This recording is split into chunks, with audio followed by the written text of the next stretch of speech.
Magandang buhay mga boss madam! For today's video po is magluluto tayo ng tortang dulong na pasok pa rin sa ating diet. Ayan, sa nakikita niyo po dyan, meron tayong dulong. Nilagyan ko po yan ng chopped onions. Konti lang po yung nilalagay ko kasi yung mga anak ko ayaw ng ganon. Tapos salt. Hindi na po ako naglagay ng asin pala dyan. By the way, kasi maalat na po talaga yan. Mula nung pagkabili namin. Yan lang nilagay ko dyan. Pepper at konting magic sarap. Yan. Konting-konti lang po talaga yan. Although, bawal ko talaga yan sa mga nagda-diet. Pero ako naglagay na ako dahil gusto po ng mga anak ko yan. Tapos, 2 eggs na large size po yan. Hindi na ako naglalagay dyan ng harina. Kasi yung harina is carbs. Kaya yun, hindi ako naglalagay ng harina.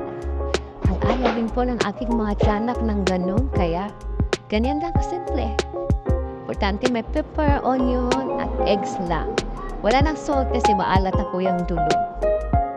So, imekos-mekos na lang natin yan. Mekos-mekos, mekos to the left, mekos to the right. And ganun lang po yung gagawin natin hanggang sa ma-mix po hanggang sa maayos ang pagkahalo ng dulong at ang itlog. Ayan. Konting sibuyas lang po yan dyan para hindi mahirapan yung mga anak ko magtabi. Mamili. Ayan. Tapos na siya. Pinahinga ko muna siya ng saglitan. Tapos binalikan. Pagkatapos ko siya ipahinga at binalikan. Charis.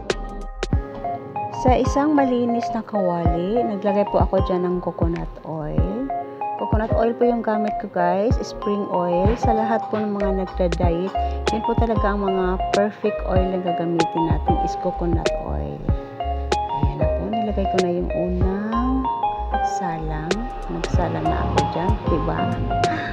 Sa totoo lang, takot na takot po talaga akong bitawan yan. Kasi baka matalsikan ako. Ayan, duwag lang po talaga yung post nyo.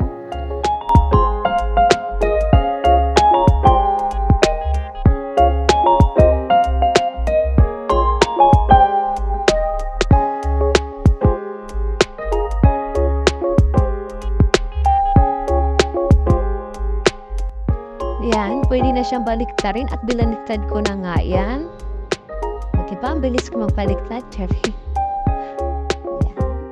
Kunting hintay na lang po. At ayan na siya. Ang ganda ng pagkaluto, di ba? Dahil hinahango ko na yan siya.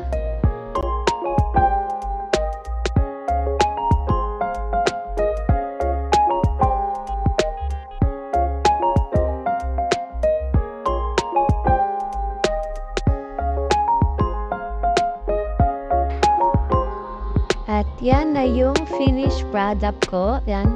Marami pa akong nagagawa niyan. At yan na muna yung pinakita ko sa'yo, di ba? Perfect! Tapos partneran na lang yan ng cabbage rice mamaya. Thank you for watching, guys!